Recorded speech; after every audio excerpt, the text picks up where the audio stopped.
taking a video?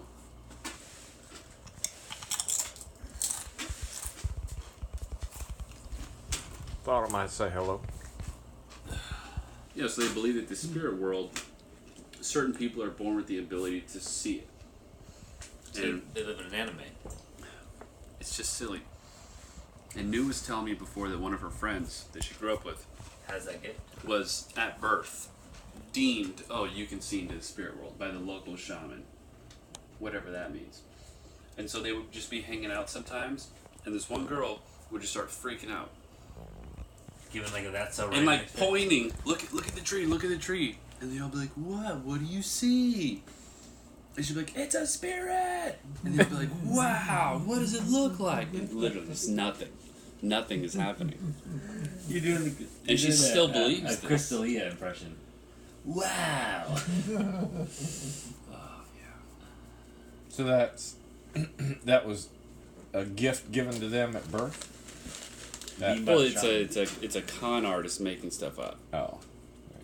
with beads, Gotcha. so it's real. Yeah. Oh, and the way to become a shaman, this is the best. This is my favorite. Even New at some point was like, okay, yeah, you're right. This is kind of, but it took a while for her to realize what was going on. So to become a shaman, which there's motivation to become a shaman. It's not just like Is that like a medicine man? it's something. Yeah. Yeah. I remember we talked about this a little It's like bit. a priest, witch doctor, whatever you want to call it. This is the guy in the hood there that comes by and takes care of you when you don't. You have feel an elevated social status as a shaman. right. You have healing qualities, magical powers. You can talk. You can speak to the spirit world. You can see spirits. Now, to become a shaman, you have to go through an experience where you become violently ill, but sometimes not. But most of the time, you become sick. And then when you survive, At a young age. no, No. it can happen anytime, boy or girl. And then when you survive it, then you tell everyone else in your tribe or whatever you want to call it. You know, I just became a shaman. Now I can Self-anointed. Yes, this is my favorite part. Self-anointed, as if somebody anointing you makes it any more legit. Exactly. And so people will just say, "Oh, you know what? I was sick, and it was the spirits Why that were isn't everyone a attacking." shaman? Oh, this is what I'm trying to explain to her, our whole relationship. And she was like, "No, I don't think anyone would make that up." And I was like, maybe it's just because I do criminal investigations, but I understand like how dark and seedy people are. If there's a motivation to be fraudulent, people are going to commit fraud. And I've met one before. A shaman? It was just an old guy making weird noises. Oh, this is my favorite. This is the best part about being a shaman. Shamans speak in a language that only other shamans can understand. Oh, it's tongues. And I say, well, what are you talking about? And she's like, yeah, it's if you heard it, it would just sound like Hmong language, but it's just random sounds. And then I'm like, wait, so how do you learn the language? And she's like, no, it comes to you. I'm like, okay. But like when you start speaking it to another shaman, they understand it? And she says, yes. So two people on opposite sides of the world get sick, wake up from it, and they can just walk up to each other and go blah, blah, blah, blah, blah, and they understand each other? Okay. What are we doing here? That's very good. That's funny. I'm a shaman. Believe me. You're a shaman? Oh, You I am a survived it? shaman. I did. Because I have. You weren't feeling well a couple days ago. No, I was really not feeling well a few years ago. So But now you're a shaman. I have been all my life. Oh, Yeah. that's true. That is how that works. I was gifted a shaman status. You weren't self-anointed? No, I'm a shaman plus. Gold member.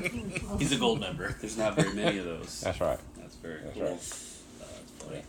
That's funny. You won't believe how many fights we got into over this.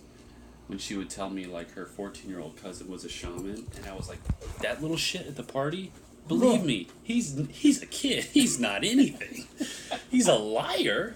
He definitely doesn't have powers. And it was interesting to hear her talk about it, and I'm sure you heard her. Yeah. You know, I mean, it's a community. She's sweet, you know. Yep. Seems And believable. it is the. I mean, that area of Wisconsin. I mean, that's. I don't know what percentage of Hmongs that is, but it's up there. That was It's the most Hmongs in the country. That's where they were dropped off. There was a program set up for them to go there. And you'll remember this. There's a lot in California. 15 years ago, there was a Hmong that killed 5 or 6 people, hunters, and then a couple wounded 2 or 3 more, and it was just a poacher gone wild. Poacher gone wild.